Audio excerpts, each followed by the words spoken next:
So first determine what is inward, outward. Anywhere you go, first thing is people say, Sadhguru, what about the soul? Ask them, which soul, right or left? What? It's time we paid attention because everything you know it only the way it's projected in the firmament of your mind. Namaste, world raisers. Sabine and Roger here. Let's watch how to know one's true self. A request by Tathagata Ganguly. One's true self, the epitome of spiritual evolution. Can we find this out? Let's find out from the man, the myth, the legend, Sadhguru. Wow.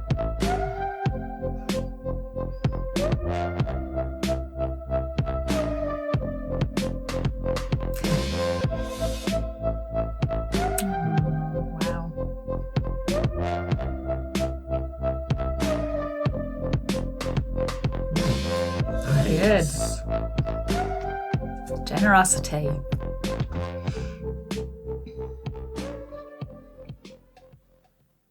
I have been seeing your videos in YouTube. This is the first time that I'm seeing you live. So I have a basic questions which will help everyone here. Everyone talks about knowing ourselves, and the first step is going inside, and then the way to go inside is meditation. And when I Please, don't I never said such things. I don't know which everyone said those things. Okay, so then how do we go inside? That's the question. Inside what? You're already inside the hall. Inside what? Inside ourselves. Oh. Okay, if that is the truth of the first step of knowing answers for all the questions, if going inside is the answer, then how do we do that? First of all, you must understand what is inside, okay, and what is outside. If you do not understand what is inside and outside, then you will go to all the wrong places. Now, what is inside? Your body, accumulated over a period of time, yes or no? Hello? No? Yes. What you accumulate can be yours, cannot be you. Is that much clear? Whatever it may be. What you accumulate can be yours, cannot be you. So this body is an accumulation. What you call as my mind, the whole content of the mind is accumulated depending upon what you're exposed to in your life. So your body is a heap of food, small or big. Your mind is a heap of impressions, again small or big. Between these two heaps, where the hell are you? So, inside, outside, leave these words because when it comes to language, there is only that much leeway. So within that, maybe different people are trying to use it in different ways. We don't know in what context they used. You put everybody into one bundle and say, all of you said this, I don't know who these all people are. Different people employed different methods around them, looking at the people around them, what was best suitable for the people around them, accordingly they would have worked most probably. If they're genuine, they would have worked with the people around them, not with concepts from somewhere. Looking at an individual person, you will do something, what works for that person. What you do with this person may not work for another person, you'll have to do something else with that person. But you're talking about a generic inward-outward. So first determine what is inward-outward. Everything is outward right now. The world is outside, body is also external material, all the material in the mind also is external. So what is this inward you're talking about? Then you will immediately say, Atma, Paramatma, soul, this one. Now you're going into belief system. You don't know. You know you have a body, yes? Hello? Yeah. Please check your neighbors. You know you have a body, you believe you have a mind, but to some extent you know. But rest is belief, yes or no? Yes. I'm not questioning whether it's true or false, let's not go there at all. But it's belief, it's not yet in your experience. If you talk about something which is not yet in your experience, To put it bluntly, you're just a bloody liar. That's what it means. But because lies are holy, lies are written in scriptures, lies are repeated by all kinds of people who are dressed in different ways, which are supposed to be holy though ridiculous. Because of this, you're not supposed to question these words. Anywhere you go, first thing is people say, Sadhguru, what about the soul? I ask them, which soul, right or left? Well. Joke. So, let's not talk about something that is not in your experience. Right now, your body is in your experience to some extent, your mind is in your experience to some extent, rest you don't know. But we can infer. If I have to accumulate this much body, if I have to accumulate this much mind, something more fundamental must be there. Yes? Yes. Something more fundamental must be there. We don't know what the hell it is. For now, we will call it you. How you will go into yourself? I'm asking. You can go into this hall, you can go out of this hall. How will you go into yourself, I'm asking? Saying, let's leave this, this is not the way. You do this way. What is not you, all those things you keep it aside. Before today, before you go to bed, everything that's not you, keep it aside. They may be precious to you. You think about it, your house, is it you? Oh, my house. All right, you have lots of passion about it, but all right, keep it aside. Your husband, is it you? No, that's easy, he's not. Very easy. My children, are they me? Oh, little difficulty, but no, they're not me. They're beginning to tell you, if they're 12, they already told you. So the clothes that you wear, is that you? No. The body that you wear, is that you? No. All these thoughts and emotion, is this you? No. Everything that's not you, keep it in one heap. Not physically, just do this mentally. Keep everything aside. Let me see. Every day you practice this, one day when you successfully keep everything aside that you are not, what you are will be there.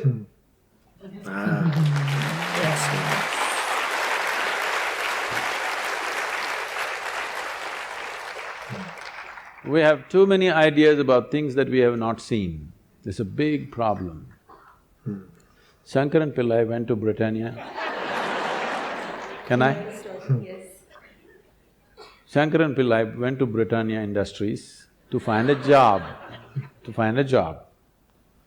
So they were looking for a really smart, far-seeing sales manager. So they asked him one question, which is further, Mumbai or moon? Shankaran Pillai thought. He said, Mumbai. So what? Mumbai is further than the moon? He said, yes. How? Well, I can see the moon, I can't see Mumbai. Nice. So what I'm saying is, if you go by your present perception, you'll get all the wrong conclusions. So don't be in a rush to make conclusions. Let's pay a little more attention. You are a worthwhile life which deserves some attention, isn't it? Don't seek other people's attention. Your own attention, doesn't this life deserve attention? Pay attention to this, enough attention, everything will be clear. Everything about you, you're asking me, if I tell you what you have some more words.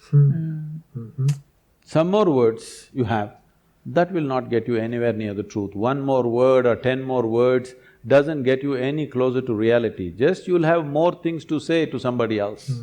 This kind of hearsay is spreading in the world. Everybody knows where God is, who his wife is, how many children he has, when is his birthday, his address. In every bhajan, people are singing his address, where he is and how to get him, but they don't know a damn thing about themselves.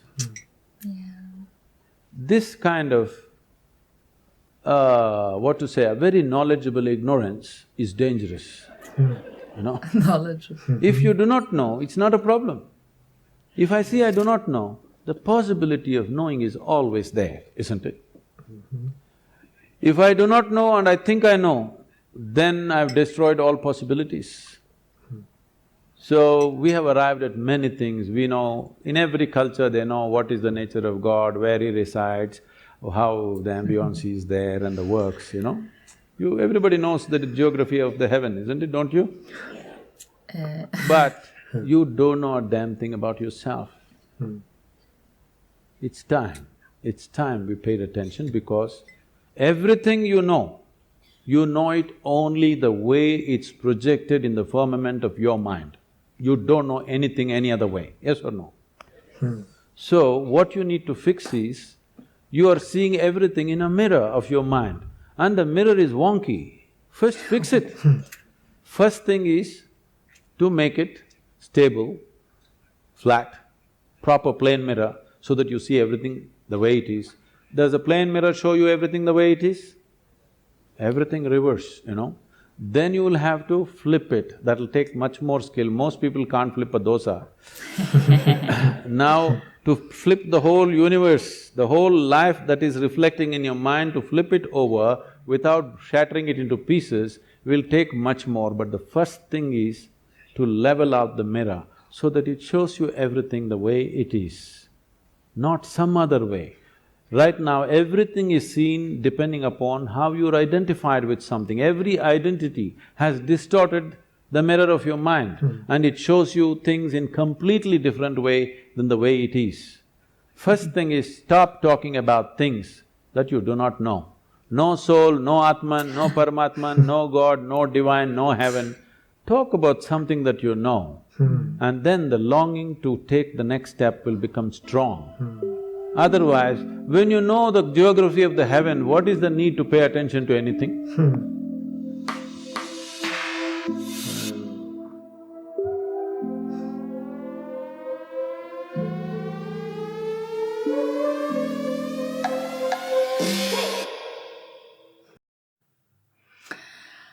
Wow, that was… wow.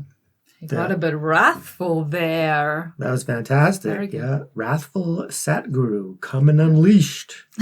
Whew. Yeah, it was great. Yeah. I love it at the beginning when he was just talking about the concepts, right? So spiritual concepts and belief systems and, religion, for example. Yeah, you get a scripture and then, people have experiences and then they believe it and then it spreads and then people are just believing without any experiencing. And that's a real problem because we're putting such emphasis on the words, right? So if you have a different word that's pointing at the exact same thing, there's still conflict because it's a belief system and not an experience. If it was an experience, like for Sadhguru, he knows that, oh, well, that word means the same thing as this word, right? But for regular beings, like it's just opinion and belief and positionality. No, this is what we call God, and that's God, and that's the only true God. And then, so your God obviously has to be wrong. You were wrong. So conflicting, right? Yeah. So we got to let go of even when he's saying no soul, no spirit, no Atman, right? So we let go of these concepts and then we look for experience and then, and then put aside everything you are not. Right? Netty. Yeah, so great technique, right? Self-inquiry. Keep looking, like how do you go into you? I love that too, because we are technically what we're searching for. It's just that pristine awareness, that pure presence prior to any appearance, right? So the mind also is separate. So as we identify mind as being the psychological mental construct, the thinking apparatus that's identified with the name, right? So you put the body aside, you put the mind aside, and then what's left, right? And then so get into that. So how to know one's true self? Very good. Put aside the belief systems, right? And then practice. So it's still okay to seek and get that wisdom and that knowledge. And then, and then you really gotta put it into practice. So when I first started the spiritual journey, part of this talk reminded me of this, about how, everybody, they seek for a time, or they find it, or it's just passed down through family inheritance, their belief system. And then they believe it, and they think they're already saved, we're already going to heaven, everything's good. Everybody who doesn't believe what we believe, they're doomed, right? And it's just a really sad state until you become a seeker longing for that experience and that wisdom. Then you're essentially trapped in a belief system, a construct. So when I started on the journey, I said, who is truly lost? Who is truly lost? Somebody who is seeking the truth, or somebody who thinks they already found it, right? If you think you already know, that's what Sadhguru was saying. It's like that's a big delusion, because we get stuck into the mental mind, and then the belief system, and the positionality, and then conflict, everybody else who doesn't know what I know. So that's what he's saying. You got to search for the experience. So then the beings who do this, and they do discover the answers experientially, and then they have a mystical experience, non-duality, oneness with the absolute and all of existence, and they're in these high states, equanimity, acceptance, peace, love, joy, and then they share that, and then it sounds really good, and then people believe, right? Instead of doing, we have to do what the teachers taught, not just believe in them. So excellent teaching by Sadhguru. So knowledge, Sadhguru is saying that knowledge, is ignorance, because this is the conceptual knowledge, right?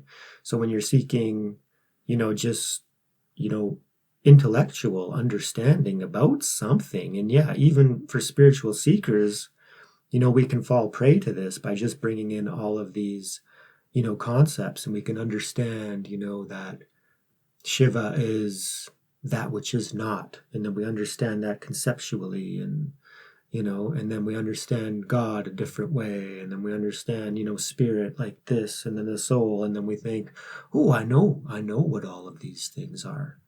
But that's just the conceptual understanding, right? So on the journey, it's good to have the conceptual realizations to understand the higher teachings, but then the next step is a non-conceptual realization, and then that's when the things dawn on you, like, whoo! Not saying I'm there yet, but I'm open to it, and I'm, hopefully priming this collection of aggregates for an experience one day, and that's, as spiritual seekers, that's what we need to do. We need to, set aside everything that we are not. And there's intellectual knowledge about spiritual concepts, but that's not who I am, right? That's just another mentally formed, heap. Put it in the heap of what I am not. But you can also fall into the trap of being completely confused about, oh, okay, so I'm nothing, and conceptual knowledge is wrong, or like labeling things as wrong. Like, do you know what I'm trying to get here? Oh yeah, can you totally. comment on that? So then talking about how, so everything you are not, and then mental constructs, and then this knowledge and wisdom that you're acquiring, labeling that as not who you are, and then judging it as wrong as well. So people with their belief systems. So it's a fine line, right? So people out there with, belief systems, there's a lot of really, really good, kind, loving, caring people that, they don't have the experience, but they're still, living their belief that, and following the teachings of the teacher that they believe in, which is great, right? So it's not to deny everything that you've learned, and even your belief system, if it's good and valid.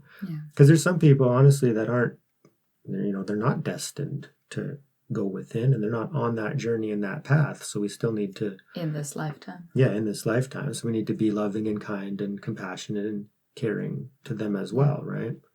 So spiritual seekers and beings on the path, we're taking that on ourselves in a way to do the work, to do the practice, to set an intention, and to use this most precious human lifetime, for the benefit of all. Just by doing that, we're helping the whole. So, yeah, in a non-judgmental way, everything is an appearance, things are manifesting according to karma and all sorts of factors, dependent origination and things that we can't even comprehend as intellectual, mental faculties. We just don't have that capacity. So the utmost important is just to go within and, seek the truth within. Yeah, and what going within really means will dawn on you one day.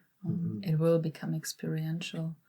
Until then, patience and persistence. It is, it's not, for some people they're on the path for a year and, they start, experiencing things. For me, it took almost 10 years until I actually felt a little bit of bliss arising and